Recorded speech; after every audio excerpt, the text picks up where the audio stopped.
Selamat malam Ibu Bapak, Saudari dan Saudara yang dikasihi Tuhan. Kita bertemu kembali di dalam doa dan renungan Rabu GTJ Jepara, Pandan, Yogyakarta. Sebelumnya mari kita berdoa. Kami menaikkan syukur kepadamu ya Tuhan.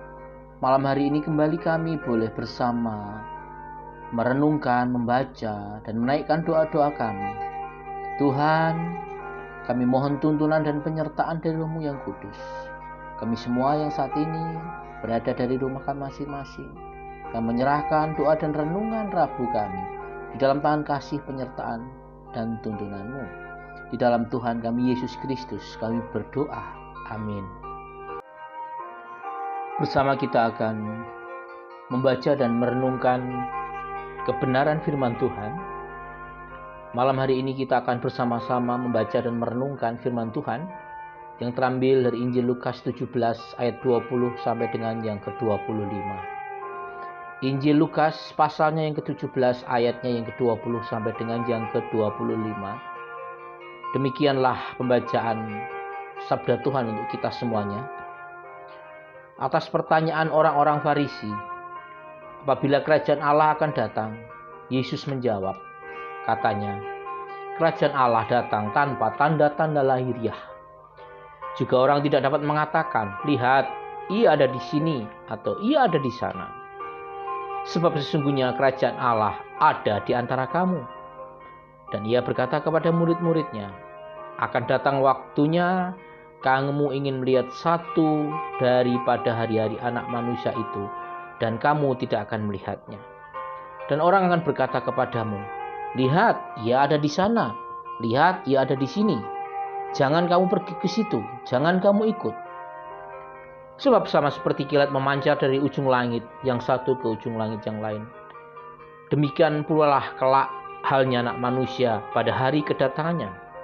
Tetapi ia harus menanggung banyak penderitaan dahulu dan ditolak oleh angkatan ini. Demikianlah pembacaan firman Tuhan untuk kita semua, dan kita semua yang berbahagia adalah yang dengan tetap tekun dan setia membaca, merenungkan, dan lebih lagi melakukan firman dalam hidup sehari-hari. Terpujilah nama Tuhan.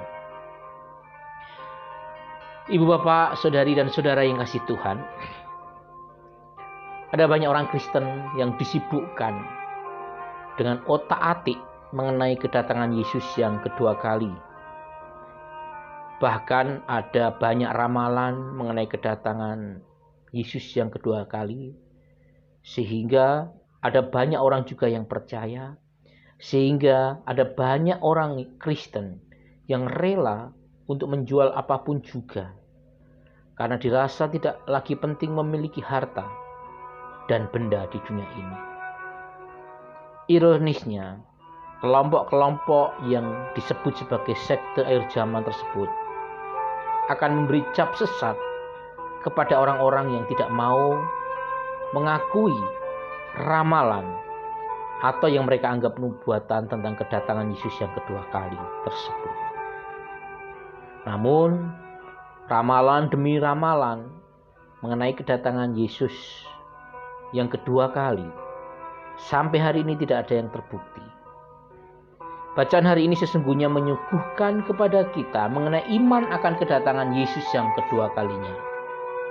Mari kita lihat secara cermat dari bacaan pada hari ini, sehingga kita tidak terjebak pada pemahaman, pada iman, dan keyakinan yang kita anggap sebagai keyakinan yang benar.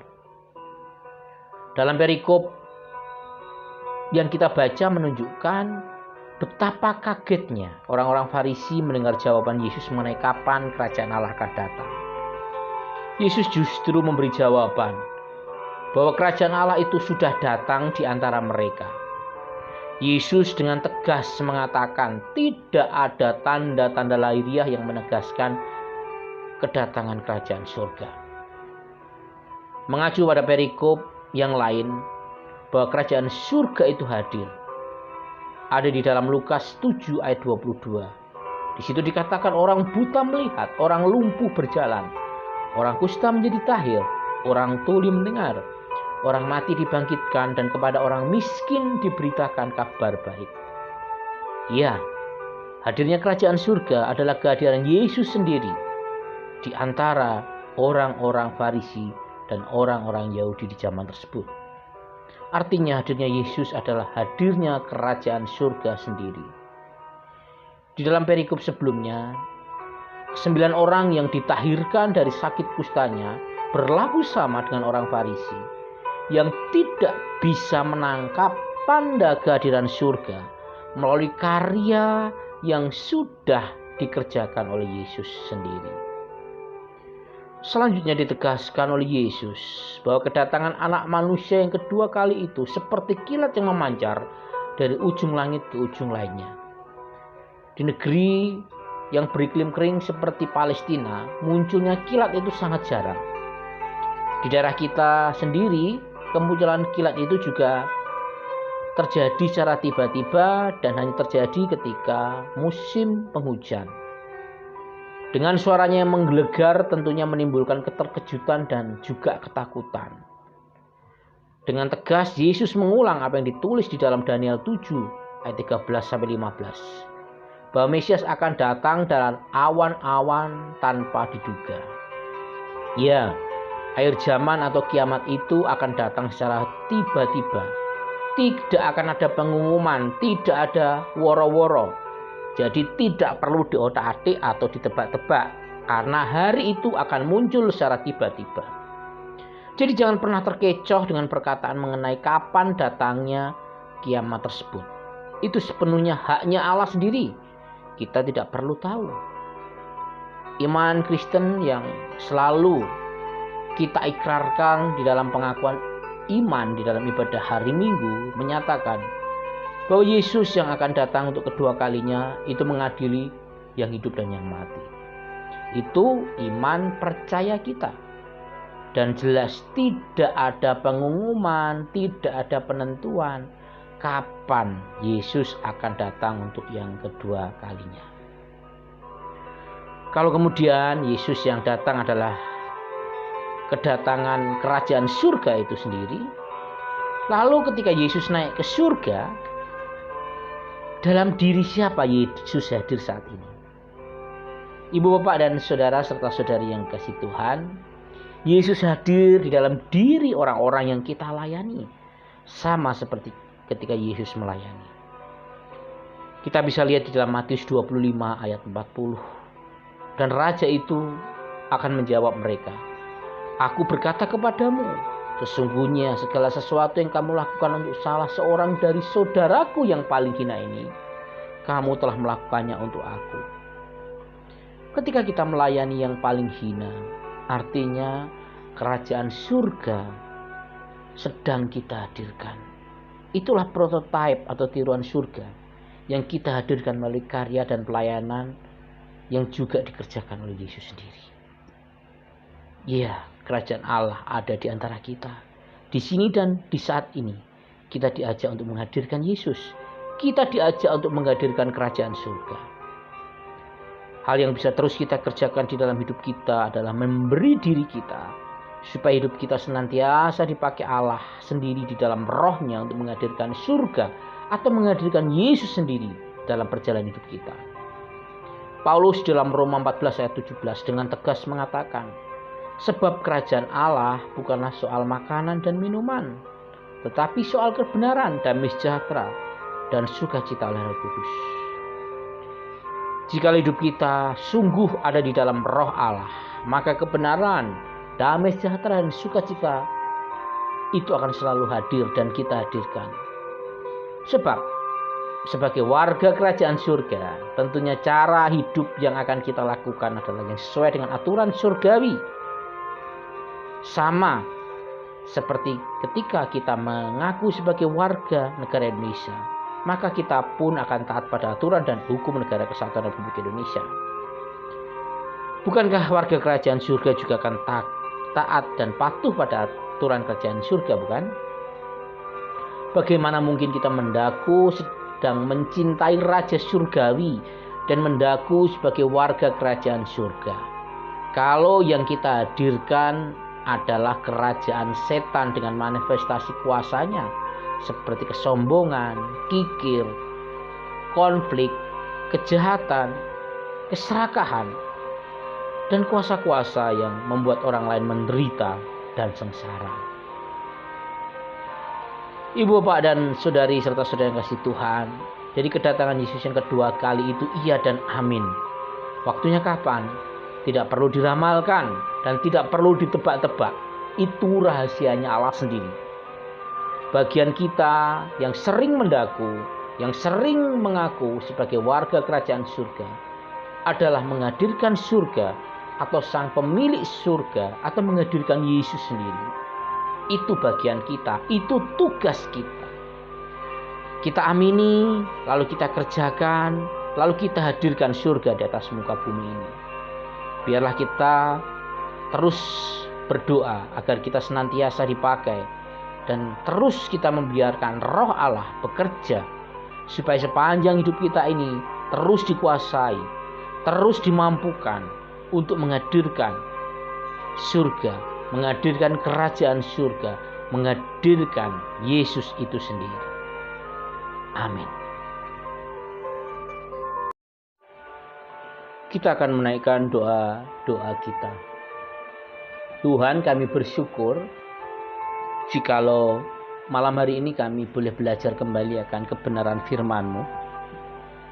Biarlah Roh Kudus-Mu sendiri yang menuntun dan memampukan kami untuk senantiasa hidup, menghadirkan kerajaan surga bagi dunia ini, menghadirkan Yesus Kristus bagi dunia ini, sehingga orang-orang yang belum percaya boleh menjadi percaya, sehingga melalui hidup kami Tuhan, orang sungguh melihat bahwa yang kami hidupi dan kami hadirkan adalah Yesus Kristus sendiri. Malam hari ini kami berdoa, dan intinya kami berdoa bagi situasi pandemi ini ya Tuhan. Kami bersyukur jikalau pandemi saat ini situasinya boleh semakin melandai, tetapi kami juga sering merasa was-was karena situasi saat ini. Juga ketika kami membaca berita ada kenaikan di beberapa tempat, begitu pula di kota kami di Jogja ini. Tetapi kami mau terus bersandar padamu, kami mau terus mengharapkan Engkau, terlebih Tuhan, Engkau terus mengajar kami untuk tetap patuh pada protokol kesehatan yang ada, sehingga pandemi ini boleh cepat berlalu. Pandemi ini tidak lagi menjadi ancaman, tetapi pandemi ini boleh menjadi endemi, sehingga kami pun di dalam keseharian kami Tuhan boleh melakukan kebiasaan baru. Dan ini semua kami kerjakan selain untuk menolong orang-orang di sekeliling kami peduli pada orang-orang di sekeliling kami juga peduli pada diri kami sendiri. Dan intinya kami berdoa untuk pemerintah kami, biarlah pemerintah kami juga terus berperan aktif di dalam penghentian atau penekanan laju pandemi pada saat ini. Segala daya dan upaya Tuhan memberkati, terlebih pemimpin bangsa kami, sehingga di tengah pandemi ini Tuhan, biarlah mereka juga boleh mengambil keputusan yang tepat.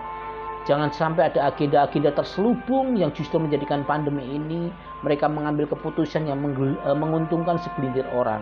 Dan kami percaya keberanian, hikmat, kebijaksanaan terus Tuhan limpahkan bagi mereka. Mampukan kami Tuhan sebagai gereja-gereja-Mu ini terus mampu berbuat dan menyuarakan mengenai kebenaran dan keadilan pada negara kami ini, sehingga peran kami tidak hanya sekedar mendompleng saja, tetapi kami sungguh mempunyai peran di dalam perjalanan negara kesatuan Republik Indonesia ini. Terlebih anak-anak-Mu yang ada di dalam wadah gereja, yang hadir juga di dalam setiap perjalanan bangsa kami ini ya Tuhan. Kami juga berdoa bagi gereja kami, kiranya Tuhan senantiasa memberkati perjalanan gereja kami GIT Jepara-Panan Yogyakarta. Anak-Mu yang telah Kau pilih menjadi gembala bersama dengan seluruh pengurus, bersama dengan seluruh jemaat. Mampukan kami mengerjakan pelayanan-pelayanan yang Tuhan percayakan penuh dengan sukacita, penuh dengan tanggung jawab untuk hormat kemuliaan nama-Mu. Kami juga berdoa untuk rencana Natal yang sudah disusun oleh panitia yang sudah terbentuk di bawah Ketua Mbak Yohana yang akan mengadakan perayaan pada tanggal 11 Desember nanti. Kiranya berkati setiap apa yang diperlukan, kiranya berkati apa yang sungguh-sungguh saat ini sedang direncanakan, terlebih situasi saat ini, sehingga situasi pandemi saat ini pun boleh tetap terkendali, aman, dan kami juga boleh merayakan Natal, tetap mentaati protokol kesehatan yang baik, dan juga kami mau mengerjakan hormat dan kemuliaan nama-Mu. Kami serahkan setiap pergumulan kami di dalam tangan kuasa penyertaan-Mu. Kami percaya Tuhan hadir senantiasa dalam kehidupan kami.